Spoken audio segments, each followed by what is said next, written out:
Welcome all the students of intermediate final year.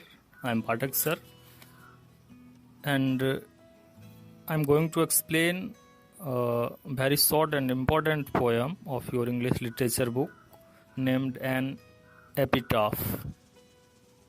This poem is composed by a British poet, Walter de la Mare. Let's discuss briefly about the poet. Walter de la Mare was a British poet. He was born in the village of Charlton in Kent, England, and when he was 4 years old, he lost his father. He lost his father at the age of 4, and he had to move with his family to London. He is known for his sensitive concerns with the world of children and the world of supernatural. His songs for children and Peacock Pie depict world of dream. But even in these songs, there is a note of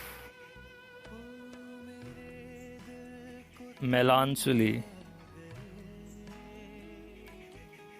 The poet makes us aware of the inhuman condition of modern life. He shows his genius by evincing fresh interest in old themes. And the best thing about him is Queen Elizabeth II honored him with the Order of Merit in 1953.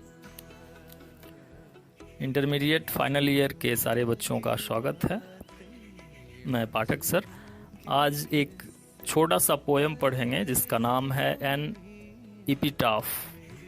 इसे एक England के एक बहुत ही प्रसिद्ध कवि हैं, लेखक हैं, जिनका नाम है वाल्टर डी ला मेयर, ये लिखे हैं। इनका जन्म ये जो पोएट हैं, इनका जन्म इंग्लैंड में होता है और जब 4 साल के ये थे तब इनके पिता का देहांत हो जाता है और ये अपने परिवार के साथ फिर लंदन आ जाते हैं। ये नेचुरल थिंग जो होता है, ये प्राकृतिक चीज़ों के बारे में बहुत ही ज़्यादा लिखते हैं और इनका एक कंपोजिशन है, सॉन्ग्स फॉर चिल्ड्रन इनकी रचना है और पीकॉक पाई इनकी रचना है जो बहुत ही ज़्यादा फेमस हुई है। वर्तमान समय में लोगों के जो सोच हैं, लोग स्वार्थी होते जा रहे हैं। इनके बारे में ये लिखते हैं कि आदमी बहुत बदल गया है, वो हमेशा अपने फ़ायदे के बारे में सोचता है। इस तरह इन्हें काफ़ी दुख होता है जब ये सेल्फिशनेस के बारे में सोचते हैं और देखते हैं।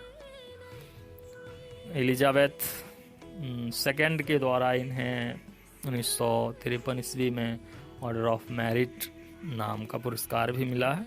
तो चलिए स्टार्ट करते हैं एन एपिटाफ। सबसे पहले देखिए एपिटाफ क्या होता है। वर्ड्स दैट आर रिटन और said about a dead person और specially words written on a stone where someone is buried. England में एक प्रथा है कि वहाँ जब मरने के बाद लोगों को दफनाया जाता है तो उसके कब्र पे कुछ शब्द उकेरे जाते हैं, लिखा जाता है। वही शब्द एपिटाफ कहलाता है। ठीक है, समाधि लेख इसको कह सकते हैं। तो चलिए बहुत ही छोटा सा पोएम है, शुरू करते हैं। Here lies a most beautiful lady. ये कब्र के आसपास खड़े हैं या बैठे हैं और वहीं से ये पोएम लिख रहे हैं। लिखते हैं here lies a most beautiful lady, light of a step and heart was she. I think she was the most beautiful lady that ever was in the West Country. एक यहाँ पे कलेक्शन ऑफ वर्ड आया है, light of step and heart. इसका मतलब समझ लें, light of step and heart means had the habit of moving here and there and had no commitment. बिना किसी सोच के, बिना कुछ कहे इधर उधर जाना ही light of step and heart होता है। तो पहले स्टेंजा में कह रहे हैं कि यहाँ मैंने एक बहुत ही सुंदर लेडी को देखा है, औरत को देखा है। वो यहाँ रहती है और वो बहुत सुंदर है। वो इतनी सुंदर है कि मैंने कभी इससे सुंदर लेडी को नहीं देखा, औरत को नहीं देखा। और वो हमेशा इधर उधर घूमती रहती है और मुझे लगता है कि वो दुनिया की सबसे सुंदर औरत है, क्योंकि पश्चिमी देशों में मैंने कभी ऐसे औरत को नहीं देखा। आगे बढ़ेंगे। But beauty vanishes, beauty passes, however rare it be, and when I crumble, who will remember this lady of the west country। लेकिन फिर कभी दुख जताते हैं कि जो सुंदरता है वो उसको एक दिन जाना पड़ता है, वो मिट जाता है। बेनिसिस मीन्स डिसअपियर्स, सुंदरता खत्म होता है, वो बीत जाता है और वो न कभी रहा था न कभी रहेगा। और जब भी मैं इसे खोजता हूँ, देखता हूँ, तो मुझे दुख होता है कि इतनी सुंदर स्त्री अब पश्चिमी देशों में कहाँ मिलेगी, कहीं नहीं मिलेगी। बस यही एक छोटा सा पोएम है और उम्मीद है आप लोग समझेंगे। धन्यवाद।